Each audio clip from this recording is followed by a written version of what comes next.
அனைவருக்கும் வணக்கம். Welcome to TNPSC Ganesh YouTube channel. Friends, நம்ம டெட்டுக்காக சோசியல் சயின்ஸிலிருந்து தினமும் முக்கியமான 60 கேள்விகள் பார்த்து வரோம். இன்று அந்த முக்கியமான 60 கேள்விகள் என்னங்கிறத பார்த்துடலாம். கண்டிப்பாக இந்த வீடியோ பதிவுகள்லாம் உங்கள் ரிவிஷனுக்கு ரொம்ப யூஸ்ஃபுல்லாக இருக்குன்னு நம்புகிறோம். முதல் கேள்வி பாருங்க. கீழ்காணும் வரிசையில் முகவுரை பற்றிய சரியான தொடர் எது? இது அப்படியே புக் பேக்கில் கொடுத்துருப்பாங்க. கீழ்காணும் வரிசையில் முகவுரை பற்றிய சரியான தொடர், சரியான விடை கரெக்டு தான். இறையாண்மை, சமதர்ம, சமய சார்பற்ற ஜனநாயக குடியரசு என்பது சரியான விடை. பின்வருவனவற்றுள் எது எவை ஒற்றை ஆட்சி முறை நடைபெறும் நாடுகள்? அப்படி ஆப்ஷனில் பாருங்க. இதில் பார்த்தீங்கன்னா இங்கிலாந்து, ஜப்பான், பிரான்ஸ் இதெல்லாம் ஒற்றை ஆட்சி முறை நடைபெறும் நாடுகளாகும். ஆப்ஷன் சி சரியான ஒன்று. பாராளுமன்ற ஆட்சி முறை என்னவென்றும் அழைக்கப்படுகிறது? பாராளுமன்ற ஆட்சி முறை பார்த்தீங்கன்னா ஆப்ஷனில் அமைச்சரவை அரசாங்கம், பொறுப்பு அரசாங்கம், வெஸ்ட் மினிஸ்டர் என்றெல்லாம் அழைக்கப்படுகிறது. ஆப்ஷன் டி சரியான ஒன்று. இந்திய அரசியலமைப்பின் முகவுரை எத்தனை முறை திருத்தப்பட்டுள்ளது? இது பார்த்தீங்கன்னா முகவுரை ஒரே ஒரு முறை திருத்தப்பட்டுள்ளது. பாராளுமன்ற ஆட்சி முறையில் பெரும்பான்மை பெற்ற கட்சியின் தலைவர் யார்?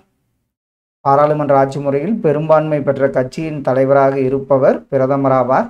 ஒரு வெளிநாட்டவர் கீழ்காணும் எதன் மூலம் இந்திய குடியுரிமை பெற முடியும்? ஒரு வெளிநாட்டவர் பார்த்தீங்கன்னா இயல்புரிமை மூலம் இந்திய குடியுரிமை பெற முடியும். அமெரிக்க ஐக்கிய நாடுகளின் நாடாளுமன்றத்தின் பெயர் என்ன? அமெரிக்க நாடாளுமன்றத்தின் பெயர் ஆப்ஷனில் காங்கிரஸ் என்பது சரியான ஒன்று. மாறுபட்ட ஒன்றை கண்டுபிடி. இது அடிப்படை உரிமைகளில் சொத்துரிமை என்பது மாறுபட்ட ஒன்று. மிகவும் பழமையான அரசாங்கம் ஐக்கிய பேரரசில் காணப்பட்ட முறை என்ன முறை? மிகவும் பழமையான அரசாங்கம் ஐக்கிய பேரரசில் காணப்பட்ட முறை எந்த முறைன்னு பாருங்க. ஆப்ஷனில் முடியாட்சி முறை அமைப்பாகும். முன்னாடியே பின்வருவனவற்றுள் எந்த உரிமை டாக்டர் பி.ஆர். அம்பேத்கர் அவர்களால் இந்திய அரசியலமைப்பின் இதயம் மற்றும் ஆன்மா என விவரிக்கப்பட்டது?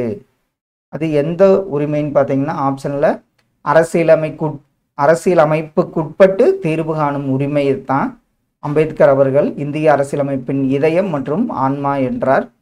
கீழ்கண்டவற்றில் ஒன்று அடிப்படை உரிமையை பயன்படுத்துவதற்கு உதாரணம் இல்லை. இதுவும் புக் பேக் கொஸ்டின் தான். இதில் கர்நாடகாவிலிருந்து கேரள பண்ணைகளில் வேலையாட்கள் பணி செய்தல், கிறித்துவ சமயக்குழு தொடர்ச்சியாக பள்ளிகளை அமைத்தல், ஆண் பெண் இருபாலரும் அரசு பணிகளுக்கு சம ஊதியம் பெறுதல். இது அடிப்படை உரிமை கிடையாது. பெற்றோர்களின் பூர்வீக சொத்துக்கள் அவர்களது பிள்ளைக்கு செல்லுதல் என்பது தவறான ஒன்று. இயக்கு, ஆட்சி செய், வழிநடத்து, ஆள் என்று பொருள் தரும் லத்தீன் வார்த்தை என்ன? இயக்கு, ஆட்சி செய், வழிநடத்து. இதில் குபர்னர், கவர்னர் இந்த இரண்டு வார்த்தைகளுமே இயக்கு, ஆட்சி செய், வழிநடத்து, ஆள் என்று பொருள் தரும் வார்த்தைகளாகும். பின்வருவனவற்றுள் நவீன மக்களாட்சி முறையின் ஒரு வகை என்ன? நவீன மக்களாட்சி முறையின் வகையில் பார்த்தீங்கன்னா நாடாளுமன்ற மக்களாட்சி முறை மற்றும் அதிபர் மக்களாட்சி முறையாகும். அடிப்படை உரிமைகள் எவ்வாறு நிறுத்தி வைக்கப்பட முடியும்?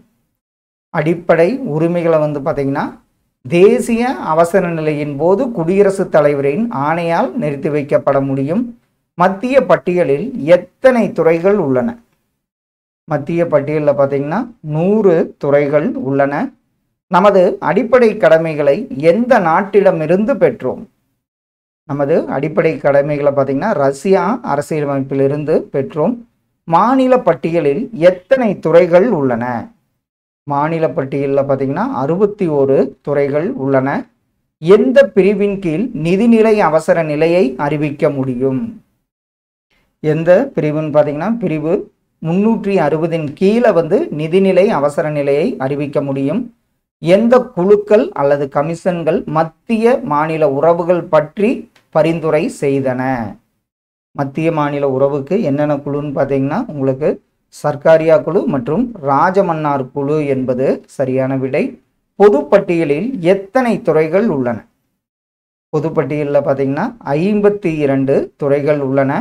அமைச்சரவை தூதுக்குழு உருவாக்கப்பட்ட ஆண்டு எந்த ஆண்டு? அமைச்சரவை தூதுக்குழு 1946ஆம் ஆண்டு உருவாக்கப்பட்டது. அடுத்த ஒன்று இந்த பாராளுமன்ற பெயர், நாடாளுமன்றம். இஸ்ரேலோட பாராளுமன்றம், ஜெர்மனி, டென்மார்க், நார்வே, ஜப்பான். அப்படி ஆப்ஷனில் பாருங்கள். இஸ்ரேலுக்கு வந்து கெனஸ்ட், ஜெர்மனி பந்தெஸ்டாக், அடுத்தது டென்மார்க் போக்டிங், நார்வே ஸ்டார்டிங், ஜப்பான் வந்து டயட். ஆப்ஷன் சி வந்து சரியான விடை. இது ஒரு முக்கியமான கேள்வி. நாடாளுமன்ற பெயர்கள். அதிபர் மக்களாட்சி முறை நடைமுறையில் உள்ள நாடு அல்லது நாடுகள் யாவை? இதில் வந்து பார்த்திங்கன்னா அமெரிக்கா, பிரேசில், இலங்கை, ரஷ்யா அனைத்துமே அதிபர் மக்களாட்சி முறை நடைமுறையில் உள்ள நாடுகளாகும். இந்திய அரசியலமைப்பு நிர்ணய சபையின் தலைவர் யார்? இந்திய அரசியலமைப்பு நிர்ணய சபையின் தலைவராக பொறுப்பேற்றவர் டாக்டர் ராஜேந்திர பிரசாத் அவர்கள். கிச்சன் கேபினட் என்று அழைக்கப்படுவது எந்த அமைச்சரவை? கிச்சன் கேபினட் என்று அழைக்கப்படுவது அதிபர் ஆட்சியின் அமைச்சரவையாகும். இந்திய அரசியலமைப்பு சட்டம் நடைமுறைக்கு வந்த ஆண்டு எந்த ஆண்டு? நடைமுறைக்கு ஏற்றுக்கொள்ளப்பட்டது 26 நவம்பர். நடைமுறைக்கு வந்தது 26 ஜனவரி 1950ஆம் ஆண்டு. மொத்த தேசிய மகிழ்ச்சி என்னும் பதம் உருவாக்கப்பட்ட ஆண்டு எந்த ஆண்டு? மொத்த தேசிய மகிழ்ச்சி உருவாக்கப்பட்ட ஆண்டு, அதாவது கிராஸ் நேஷனல் ஹாப்பினஸ் இண்டெக்ஸ், இதில் 1970ஆம் ஆண்டு. ஒருவர் இந்திய குடியுரிமை கோரி பொருத்தமான அங்கீகாரத்துடன் எது செய்வதன் மூலம் இந்திய குடியுரிமை பெறலாம்? அதாவது ஒருவர் இந்திய குடியுரிமை கோரி பொருத்தமான அங்கீகாரத்துடன் பதிவு செய்வதன் மூலம் இந்திய குடியுரிமையை பெற முடியும். மொத்த தேசிய மகிழ்ச்சி என்னும் பதத்தை உருவாக்கியவர் யார்? அவர் ஜிக்மே சிங்கே வாங்சுக் என்பவராவார். ஒருவர் தன் குடியுரிமையை எத்தனை வழிகளில் இழப்பார்? ஒருவர் தன்னோட குடியுரிமையை பார்த்தீங்கன்னா 3 வழிகளில் இழப்பார். உயர் நீதிமன்றம் ஆவணங்களை நியாயமான பரிசீலனைக்கு உரிய அதிகாரிக்கு அனுப்பச் செய்ய கீழ் நீதிமன்றங்களுக்கு இடும் ஆணையின் பெயர் என்ன? அந்த ஆணையின் பெயர் பார்த்தீங்கன்னா ஆவண கேட்பு பேராணை என்பதாகும். அடுத்த ஒன்று பொறுத்துக. சட்டமன்ற உறவுகளின் பிரிவு, நிர்வாக உறவுகளின் பிரிவு, நிதி உறவுகளின் பிரிவு. ஆப்ஷனில் பார்த்தீங்கன்னா சட்டமன்ற உறவுகள் பிரிவு 245 முதல் 255 வரை. அடுத்த ஒன்று நிர்வாக உறவுகள் பிரிவு 268 முதல் 294 வரை. நிதி உறவுகள் பிரிவு 256 முதல் 263 வரை. ஆப்ஷன் ஏ வந்து இதற்கு சரியான விடை.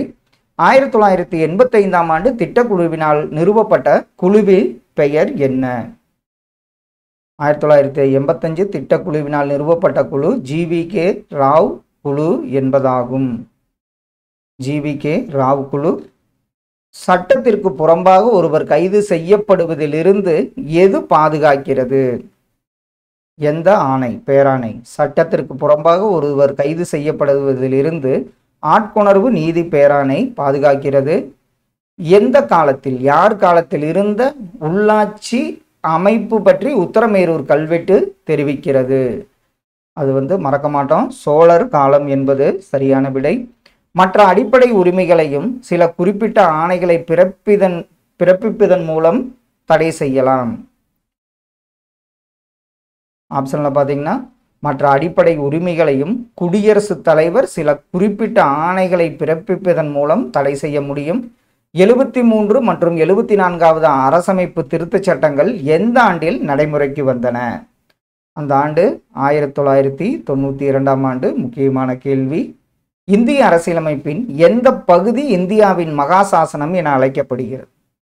இந்திய அரசியலமைப்பின் பகுதி 3 தான் இந்தியாவின் மகாசாசனம் என்று அழைக்கப்படுகிறது. 1946ஆம் ஆண்டு 42வது அரசியலமைப்பு சட்டத்திருத்தம் சேர்க்கப்பட்ட பொறுப்புகளே குடிமக்களின் என்னவாகும்? 1946ஆம் ஆண்டு 42வது அரசியலமைப்பு சட்ட திருத்தத்தின்படி சேர்க்கப்பட்ட பொறுப்புகளே அடிப்படை கடமைகளாகும். அடுத்த ஒன்று பல்வந்த்ராய் மேத்தா குழு அமைக்கப்பட்ட ஆண்டு, அசோக் மேத்தா குழு, ஜிவிகே ராவ் குழு, எல்எம் சிங்வி குழு. அப்படி ஆப்ஷனில் பாருங்கள். பல்வந்த்ராய் மேத்தா குழு 1957ஆம் ஆண்டு, அசோக் மேத்தா குழு 77-78 அமைக்கப்பட்டது. அடுத்தது ஜிவிகே ராவ் குழு. அவரது வந்து பார்த்திங்கன்னா 1985ஆம் ஆண்டு. எல்எம் சிங்வி குழு 1986. ஆப்ஷன் பி வந்து இதற்கு சரியான விடை. அடுத்த ஒன்று, மதராஸ் கிராம பஞ்சாயத்து சட்டம் கொண்டு வரப்பட்ட ஆண்டு. உள்ளூர் நிர்வாக சீர்திருத்தம், மதராஸ் மாவட்ட வளர்ச்சி கவுன்சில், சமூக அபிவிருத்தி திட்டம், தேசிய நீட்டிப்பு சேவை. இதனுடைய ஆண்டுகள் என்னென்னு அப்படி ஆப்ஷனில் பாருங்கள். மதராஸ் கிராம பஞ்சாயத்து சட்டம் 1950. உள்ளூர் நிர்வாக சீர்திருத்தம் 1957ஆம் ஆண்டு. மதராஸ் மாவட்ட வளர்ச்சி கவுன்சில் இது வந்து 1958ஆம் ஆண்டு கொண்டு வரப்பட்டது. சமூக அபிவிருத்தி திட்டம் 1952. தேசிய நீட்டிப்பு சேவை 1953ஆம் ஆண்டு கொண்டு வரப்பட்டது. ஆப்ஷன் டி வந்து இதற்கு சரியான விடை.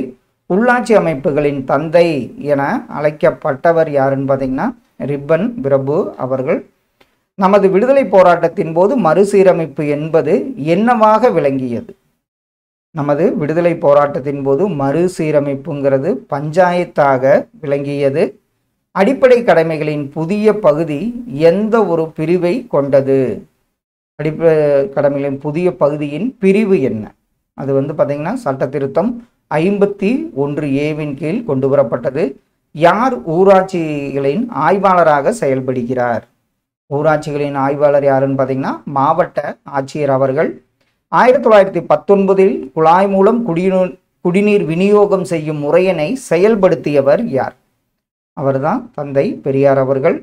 1917 ஈரோடு நகராட்சி தலைவராக இருந்தவர் பெரியார். இந்தியர்களுக்கு சுதந்திரத்தின் சுவையை அறிமுகப்படுத்தியவர் யார்? அவர் வந்து ரிப்பன் பிரபு தான் இந்தியர்களுக்கு சுதந்திரத்தின் சுவையை அறிமுகப்படுத்தியவராவார். 1976ஆம் ஆண்டு 42வது அரசியலமைப்பு சட்ட திருத்தம் மாநில பட்டியலில் இருந்து எத்தனை துறைகளை பொது பட்டியலுக்கு மாற்றியது? 1976 தான் இந்த கல்வியெல்லாம் மாநில பட்டியலிருந்து பொது பட்டியலுக்கு போச்சு. அது 5 முக்கிய துறைகளாகும். பேரூராட்சி நிர்வாகத்தினை கண்காணிப்பவர் யார்? பேரூராட்சி நிர்வாகத்தினை கண்காணிப்பவர் செயல் அலுவலராவார். பின்வருவனவற்றுள் எவை புதிய பஞ்சாயத்து ராஜ் அமைப்பின் சிறப்பம்சங்கள்? இதில் 3 அடுக்கு அமைப்பு, கிராம சபை, தேர்தல் ஆணையத்தை நிறுவுதல், நிதி ஆணையத்தினை நிறுவுதல். அனைத்து கூற்றுகளுமே சரியான ஒன்று.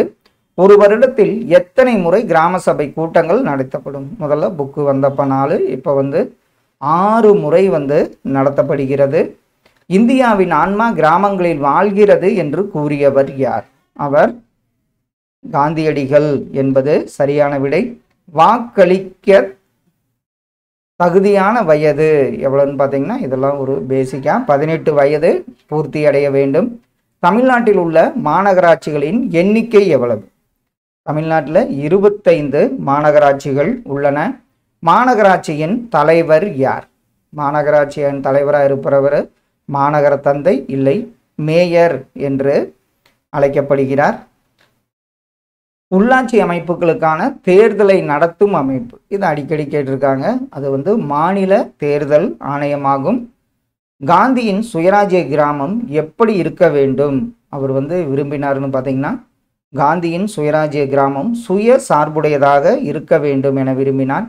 தமிழ்நாடு புதிய பஞ்சாயத்து ராஜ் சட்டம் கொண்டு வரப்பட்ட ஆண்டு எந்த ஆண்டு?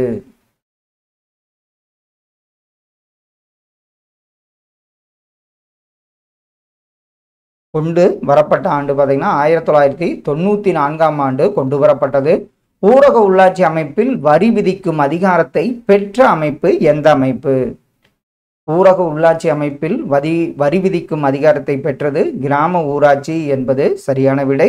ஃப்ரெண்ட்ஸ், இன்று டெட்டுக்காக சோசியல் சயின்ஸிலிருந்து முக்கியமான 60 கேள்விகள் பார்த்தோம். கண்டிப்பாக இதெல்லாம் உங்கள் ரிவிஷனுக்கு ரொம்ப யூஸ்ஃபுல்லாக இருக்குன்னு நம்புகிறோம். Thank you all.